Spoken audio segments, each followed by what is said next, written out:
Scams targeting senior citizens are increasing dramatically.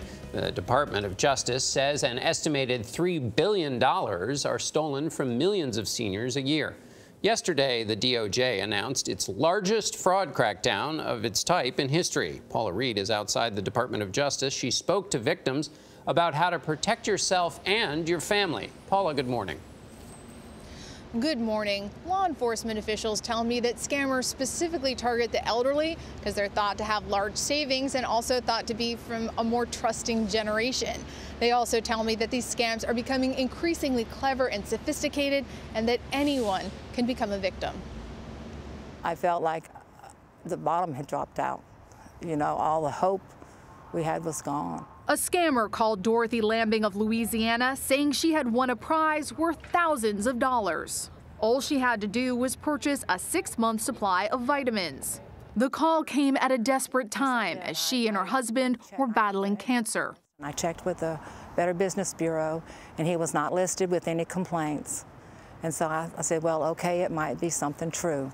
She gave the scammer $2,500. Dorothy is one of millions of older Americans targeted by scammers.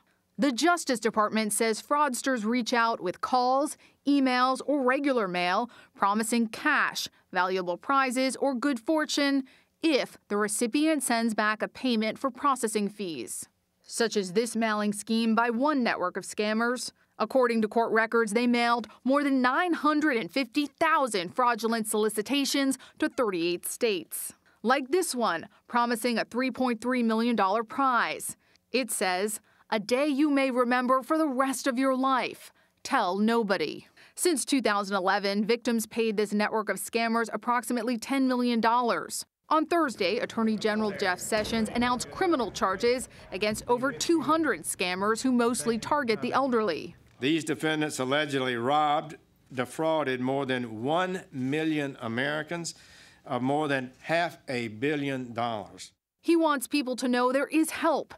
The FTC has a hotline and a website. We literally found out 10 days before she died that this was happening to her.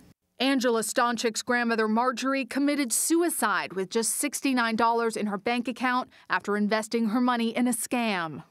We're still shocked that this happened to her. She wishes her grandmother had reached out to her family sooner and urges others who may be caught up in a scam not to be ashamed to ask for help. There's someone who can help you, and if you don't feel like it's your family, then call your local police department. She urges family members to monitor elderly relatives to help protect them from financial predators. Watch what they're doing, watch how they're spending their money, check their phones, check their mail. Dorothy's money is gone, but she hopes her story will help other victims come forward. We got to stop these people from hurting other people, and it hurts so much.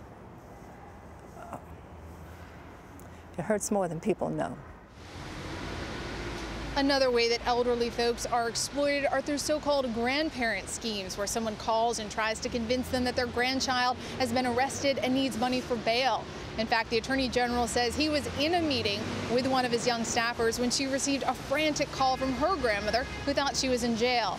The FBI says before you send money to anyone you don't know, to check with law enforcement first. Bianna? Unbelievable. Our hearts go out to Dorothy. Important reporting, Paula. Thank you.